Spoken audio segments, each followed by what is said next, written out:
আসসালামু আলাইকুম। আমরা অনেকে আছি ইফতারি করার সময় ভিডিও কইরা দেখাই যে দেখেন আমরা অনেক ফল পাকড়া দিয়ে ইফতারি খাইতে আছি। এগুলো ভাই দেখান যাবে না। এগুলো থেকে বিরত থাকবেন। অনেক মানুষ আছে কেনার সামর্থ্য নাই। এক গ্লাস পানি ছাড়া আর ইফতারি আর কিছু জোটে না। এরকম লোকও আছে সমাজে।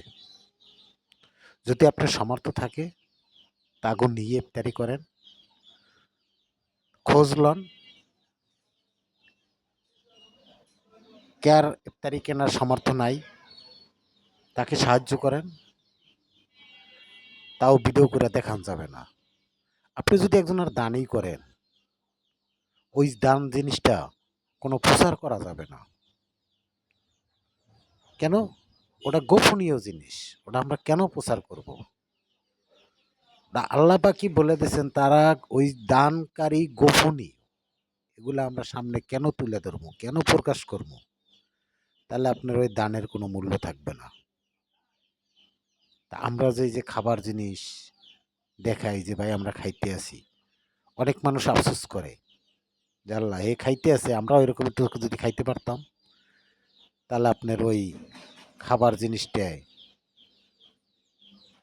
বরকত আর হইল না।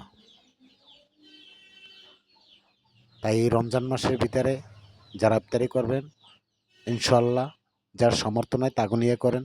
রোজা ব্যক্তি যারা আছেন তাগো নিয়ে রোজা করলেন, কিন্তু ভিডিও করে দেখাইয়েন না। যদি আমার কথাবার্তায় ভুল ত্রুটি হয়ে থাকে আমাকে ক্ষমা দৃষ্টিতে দেখবেন। আল্লাহ হাফেজ।